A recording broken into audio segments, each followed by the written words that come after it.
everybody, thanks a lot for joining me today. I'm shooting this video at kind of an unusual time because this is focused on touch-ups. My makeup has now been on for about 5 hours today.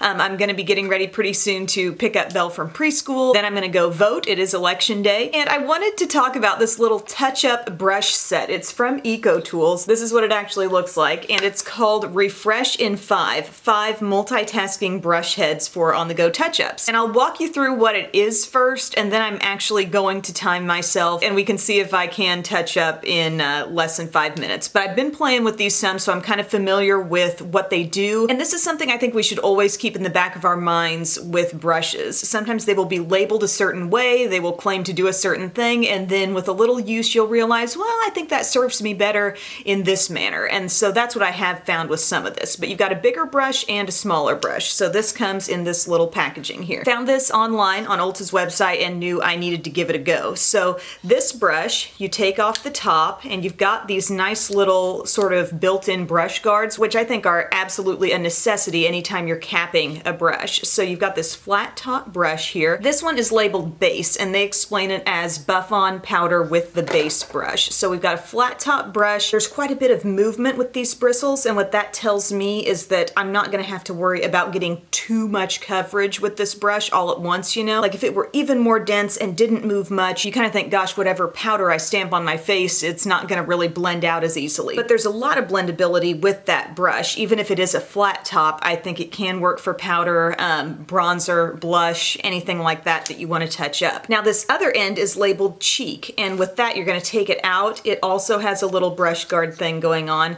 but you're gonna flip it in that way. It looks like an angled flat top. This is pretty small, and for me I think it's too small for an application of blush, let's say. It is just super dense. It's not my style for blush, but if you want to do kind of a retouch on your concealer, I think that's where it shines. That's what you're gonna see me doing in the demo with that product. But again, to take it off, you go like that, you make sure your little brush guard is pulled down, and now your double-ended brush is all contained. Then they've worked 3 different brush heads into this side. One says Conceal, and it just looks like a really itty-bitty brush here. Dabbing a little concealer on a blemish? Sure, I guess I could see people doing that. For me, I think maybe this could be kind of an eye touch-up even, because as far as the eye look goes, there's not a lot going on here. We've got a spoolie that we can take out of that end, or uncap here, pop the spoolie in, and you've got an angled brush, so it can go in either way. The angled brush can serve a purpose, I think, here if you want to intensify your eyeliner, you know, take a dark shadow and sort of smudge things out, get a little smokier look. A spoolie's never a bad thing, but I think in a touch-up sense, I would have loved if there would have been a slightly fuller, slightly larger brush, or even just a small crease brush. That would have made it so nice, because so often if I do intensify my look going from day to night,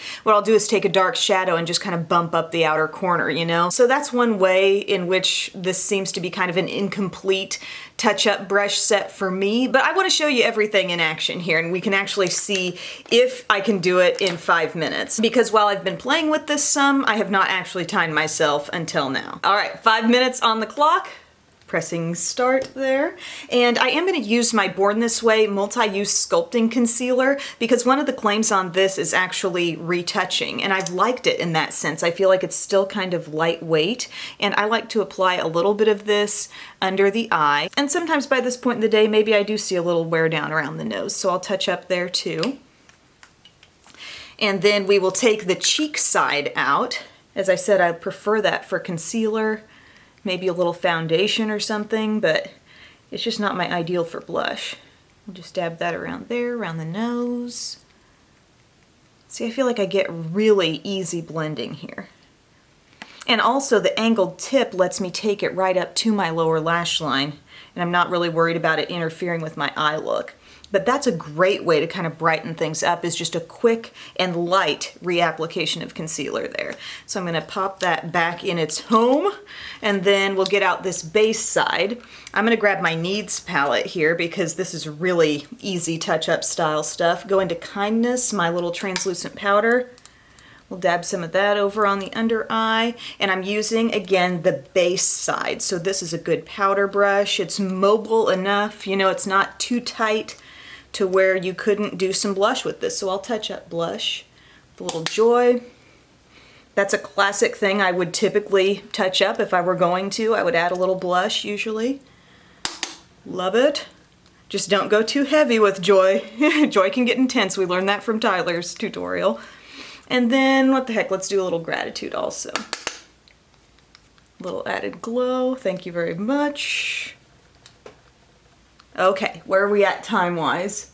I hate when it goes to black. Okay, 3:07 left. So I basically touched up all my face there, and we're going to move on to the eye stuff. What do we have here? Oh, the spoolie. Sorry, I'm getting lost. Take the spoolie. This is not really something I feel the need to use, honestly. I think this step is a little out of place, but I mean, if you need any work on your brows, I guess you can brush through them that way. And then the other side is our little angle. I think I'm going to go into Passion here, which is my nice rich color, and I will add a little bit to my lower lash line. This is a thick enough angled brush to where, I don't know, I think it applies it and can smudge it sort of in one fell swoop. So that's not too bad.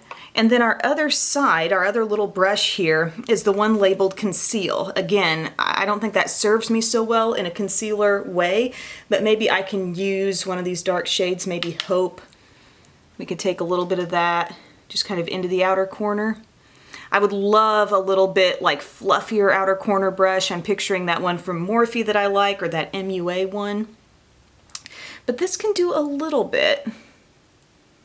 But I'm going to try to just stick to this set and this set alone for this touch-up session. Frankly, the eye makeup that I did earlier today, I combined a couple of different palettes, the Natasha Denona Cranberry and the Bobbi Brown Ultraviolet, I think it's called, and that was holding up pretty darn well to this point. I had a little bit of, shimmer fleck fallout, but now that's been corrected by the touch-up steps that I've taken. So we do that. Let's see, maybe a little bit of lip color here. We'll do a little bit of this Balm Jour because it's handy. And I'm well within, I think, my 5-minute window here, am I not? Haven't heard an alarm go off. Oh, 1 minute to spare. I don't know, guys. What do you think? I'm pretty content with the touch-up, actually. Overall, I like the face side touch-up brushes a lot better. Like, this is maybe realistically something I would take with me if I knew I was on the go, wasn't gonna be able to get home in time to touch up between a couple different things that I was doing. I feel like this one side, the smaller side, blended out a little bit of touch-up style concealer really well. And I like how this base brush can really do so many different things. So if you need a little something like that to throw in your purse that you don't have to be worried about the brush getting messed up because it is completely protected, I think that's nice. I just wish the eye brush side was a little more useful, had a little bit more that you could do eyeshadow wise. The angled brush I like. The really little tiny brush, I mean, maybe could spotlight your inner corner okay, do a little bit in your outer corner, but because it's flat, it doesn't do a lot of blending. And yes, the spoolie is there, but I don't find that to be a must-have. So that's my take on this little EcoTools set. What do you guys think? Have you played with this? Is it useful for you? For me, I think 50% of it is very useful, and it is something that I might keep with me for situations where I might be on the go and I don't have access to my entire brush stash. So now that I've gotten that info out there to you, I feel like I can dig into some of those other EcoTools brush sets that I showed in my recent vlog. Opened up a big box of all kinds of holiday sets, and it looks like they have some really good things this year. So I hope this was useful for you guys. Thank you so much for watching, and I'll talk to you soon. Bye.